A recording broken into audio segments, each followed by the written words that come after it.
Hey, what's up everyone? Today I'm going to tell you a little bit about plantar fasciitis. Now, a lot of people suffer with this.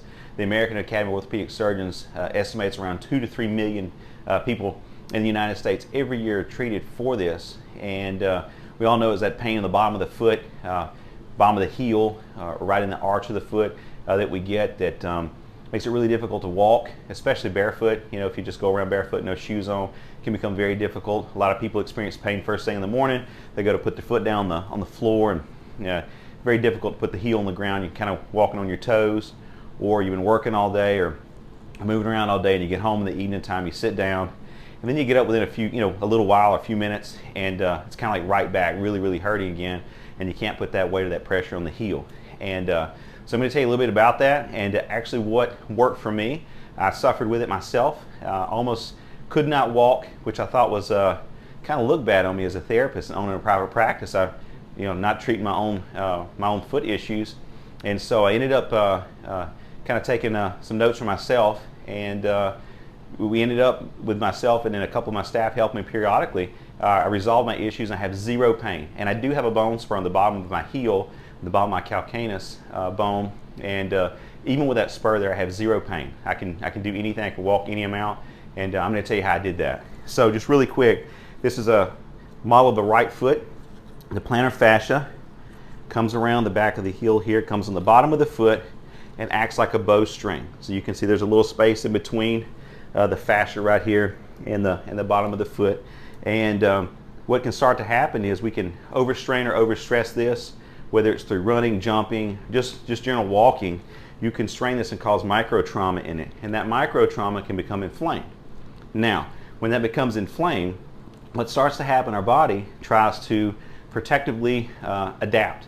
And so our calf muscle in the back of our leg and a few other muscles through there will become tight, puts pressure and pulls harder on this string. That deactivates what's called our tibialis anterior. So if you ever had shin splints, your tibialis anterior is involved. It's in the front part of your shin. It's responsible for pulling your foot backwards in what's called dorsiflexion. And our calf, when it contracts, pulls the foot down into plantar flexion.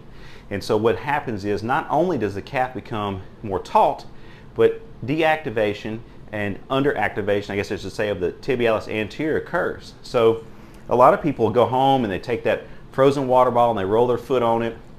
They're doing stretches, they're taking anti-inflammatories, putting ice packs on it, hot salt baths, all these kind of things.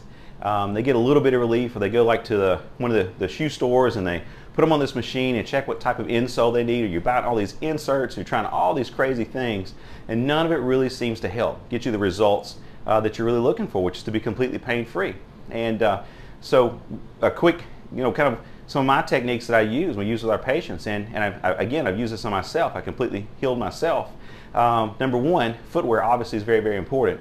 There's not one brand of footwear that's the best, or that everybody's a little different depending on your structure and overall anatomy.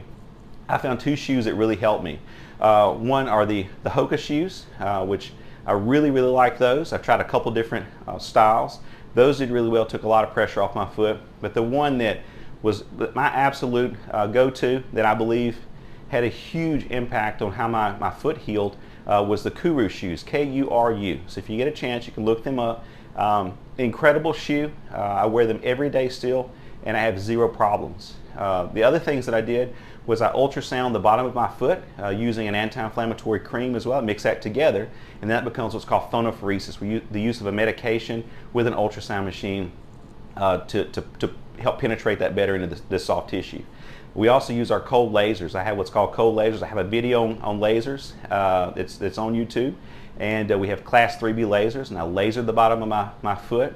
But the number one thing that I did on top of those, and changing the shoe, of course I would say shoe really is number one, but the other kind of tied for number one is activation of the tibialis anterior. You have to do exercises of the tibialis anterior, and by doing that I help to deactivate my calf some, right? Because my calf is overpowering, on the back of my leg, is overpowering my tib anterior. So by doing that, I'm just kind of making things worse. I can try to stretch my calf, as much as I can, which those are recommended, those stretches are recommended, but it's very difficult because the calf, the soleus muscle underneath, the plantaris muscle underneath that, they can, and the Achilles tendon, which is they're all connected with, can withstand a lot of pressure and force. So it's very difficult to really effectively stretch the calf complex, that whole area, and have anything that's going to be a lasting effect. So I'm not saying don't stretch them, but activating the tib anterior is really critical in overall improving your outcomes. So like I said, if you're at home, you've been suffering with rolling a frozen water ball like a lot of people do, and just trying to stretch your calf and all that,